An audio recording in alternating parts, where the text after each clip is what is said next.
అందరి చప్పట్ల మధ్య నేటి కార్యక్రమం ముఖ్య అతిథి సిడి చవాన్ గారిని వేదికకు సాదరంగా స్వాగతిస్తున్నాను. రండి పెద్దలు, నేటి సభాధ్యక్షులు గౌరవనీయులు శ్రీ దైవజ్ఞ శర్మ గారికి సాదర స్వాగతం. రండి గురుగారు. ఛత్రపతి శివాజీ ఫౌండేషన్ అధిపతి వారికి స్వాగతం పలుకుతున్నా. చవాన్ ఇవాళ శివాజీ మహారాజ్ సంస్కృతికి మూలస్తంభమైనటువంటి మహానుభావుడు. సాక్షాత్తు తుల్జామాత ఆయన కళ్ళలో కనపడి ఆవిష్కరించినటువంటి మాట. అలాంటి శివాజీ మహారాజ్ యొక్క పరంపరను లెగసీని కంటిన్యూ చేసినటువంటి జీవమిత్రుడు మా చవాన్. ఎప్పుడు ధార్మికంగా ఉంటాడు. చవాన్ కూడా రెండు మాటలు. దైవజ్ఞ శర్మ గారికి ఇంకా వేదిక పైన ఉన్న పెద్దలకు నమస్కారం. భారతదేశంలో ఏంటంటే ఒక మైండ్ సెట్, మన మైండ్ సెట్, హిందువుల మైండ్ సెట్ ఏంటంటే మనకేమొస్తుంది, వాళ్ళ బాధలు వాళ్ళు పడతారు, ఆ ప్రాబ్లమ్స్ వాళ్ళే చూసుకుంటారు, వాళ్ళు ఉన్నారు కదా అనే మైండ్ సెట్ వల్ల మనం అన్నీ కాంప్రమైజ్ చేస్తున్నాం అన్నమాట.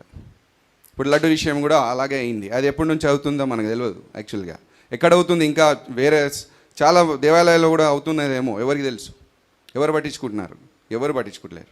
ఇప్పుడు ఇంత పెద్ద ఇష్యూ చేస్తున్నారు కానీ అది రిజల్ట్ ఏమవుతుందో కూడా తెలియదు మనకు. మళ్ళీ సో అది వాళ్ళకు వదిలేయకుండా మన బాధ్యత ఏంది, మన భారతీయులు, మనము ఒక ఇండియన్స్, మన రెస్పాన్సిబిలిటీ కూడా ఉంటుంది దీంట్లో. ఇది కాకుండా మనం ఏం చేయాలి అంటే ఆ స్ఫూర్తి, ఆ ధైర్యం మనలో రావాలి. అది ఇన్స్పిరేషన్గా మనం ఒక ఫౌండేషన్ స్టార్ట్ చేసాము. శివాజీ మహారాజ్ లాగా మనము తయారు కావాలి, మన వారియర్ మైండ్ సెట్గా రావాలి. మనం ప్రొటెస్ట్ చేయాలి, ధర్నాలు చేయాలి, పని అయ్యే వరకు అది వదలవద్దు. యాక్చువల్గా మనము ఈ క్యాంపెయిన్ మళ్ళీ ఈ మొబైల్ యాప్ ద్వారా ఎవ్రీ ఆర్గనైజేషన్ ఏంది ఆబ్జెక్టివ్ అంటే మనకు హిందూ రాష్ట్రం కావాలి. ఫస్ట్ ఆబ్జెక్టివ్ ఈ హిందువులు అందరూ ఒక ప్లాట్ఫామ్లో రావడానికి కారణము ఏంటంటే మన అడగాల్సింది హిందూ రాష్ట్రం, కావాల్సింది హిందూ రాష్ట్రం. ఫస్ట్ అదే అయితే మనం ఉన్న అన్ని చిన్న ఇవన్నీ ప్రాబ్లమ్స్ అన్ని చిన్న అన్నీ సాల్వ్ అయిపోతాయి. దానికోసం మనం పోరాడదాము.